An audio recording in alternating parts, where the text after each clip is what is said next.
European immigrants were learning that whiteness was more than skin color. It was the privilege of opportunity, and above all, exclusive. There's this whole very standard narrative of the European mobility model. We came here with nothing, we worked hard, we pulled ourselves up by our bootstraps. And it's offered up as proof of the openness of the American economic order. Left out of the bootstrap myth of European ethnics was access to opportunities closed to non-whites. Roosevelt's New Deal reforms offered many Americans a path out of poverty. This Social Security measure gives at least some protection to 50 million of our citizens. But the original Social Security program excluded farm workers and domestics, most of whom were non-white. And many unions locked black Mexicans into low-paying jobs or kept them out altogether. But perhaps the best example of how European ethnics would finally gain the full benefits of whiteness came with an innovation in housing at the end of World War II.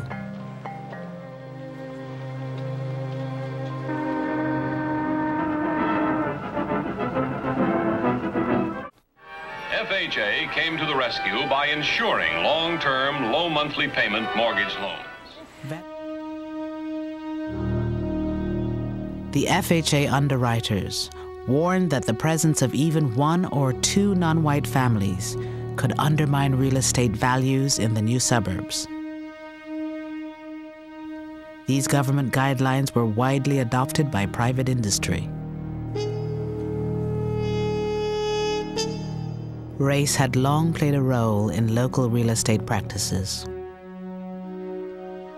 Starting in the 1930s, government officials institutionalized a national appraisal system where race was as much a factor in real estate assessment as the condition of the property.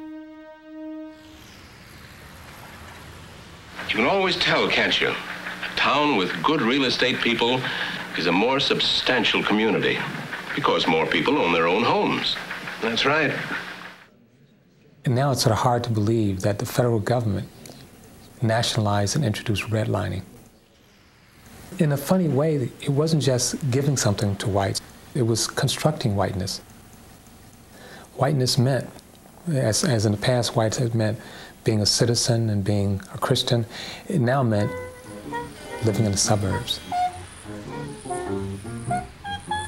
Only 50 years before, European ethnics were believed to be distinct races.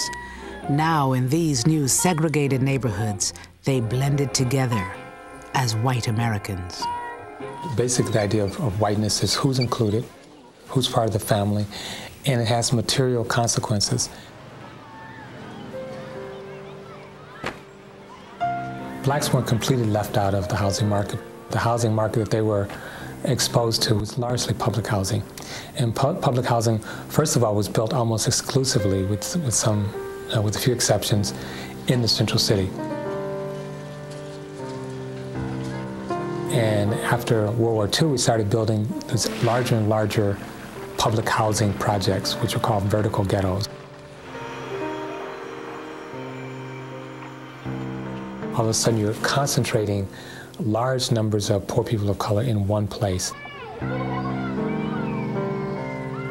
Another federal program, urban renewal, was supposed to make cities more livable.